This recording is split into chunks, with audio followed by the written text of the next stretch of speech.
কিশোরগঞ্জের হাওর অঞ্চলের উজানের ঢল ও ভারী বৃষ্টিতে বোরো ধানের ব্যাপক ক্ষতি হয়েছে। কৃষি বিভাগের তথ্যমতে হাজার হাজার হেক্টর জমির ধান নষ্ট হয়েছে, আর ক্ষতিগ্রস্ত হয়েছেন কয়েক হাজার কৃষক।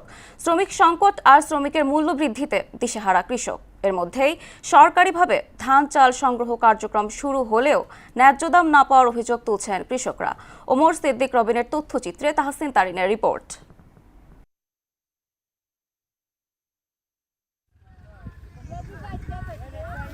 কিশোরগঞ্জে উজানের ঢল ও ভারী বৃষ্টিতে নতুন করে আরও 1000 হেক্টর বোরো ধানের জমি তলিয়ে গেছে। কৃষি বিভাগের হিসেব মতে 8 উপজেলা হাওর অঞ্চলে মোট 10,035 হেক্টর জমির পাকা ধান এখন পানির নিচে। রোদের অভাবে নষ্ট হয়ে গেছে শত শত মন মাড়াই করা ধান। কষ্টে ফলানো ফসলের এমন দশায় দিশেহারা চাষিরা। অল্প কিছু কাটছি, সাধারণ কাটছি তো নষ্ট হইতেছে বাড়িতে। কাটছি কিছু ধান, কাটার পর যখন জ্বালা বাইরে গেছে, গেজা উঠে ধানগুলো নষ্ট হয়েছে। রোদ্রে কোনো দেখাই নাই। কোনো মতে কাটছি, কিন্তু কাটার পরে কলাতে যে নিমো, কলাতেও গাড়ি ভাড়া বেশি চা। সরকার যদি আপনাদের মানুষের প্রতি, যদি জনগণের প্রতি যদি দৃষ্টি দেয়, তে যদি একটু ভালো থাকে না, এটা সবার অবস্থা করুণ প্রতিনিধি। এদিকে গেল 3 মে থেকে ইটনা ও অষ্টগ্রাম উপজেলায় সরকারিভাবে ধান চাল সংগ্রহ কার্যক্রম শুরু হয়েছে। নির্ধারিত মূল্যে ধরা হয়েছে প্রতি কেজি 36 টাকা, অর্থাৎ প্রতি মণ 1440 টাকা।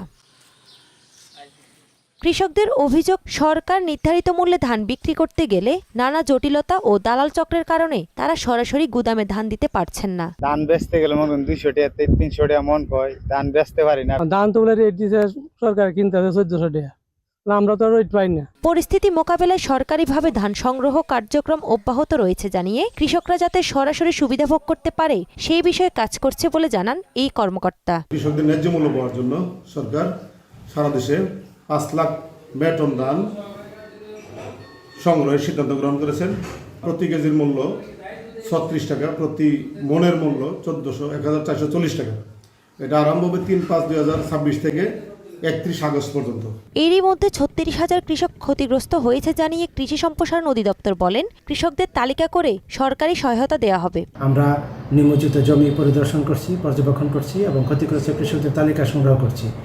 সরকার কর্তৃক নির্ধারিত সময়ের মধ্যে আমরা এই তালিকা প্রেরণ করার জন্য সচেষ্ট আছি।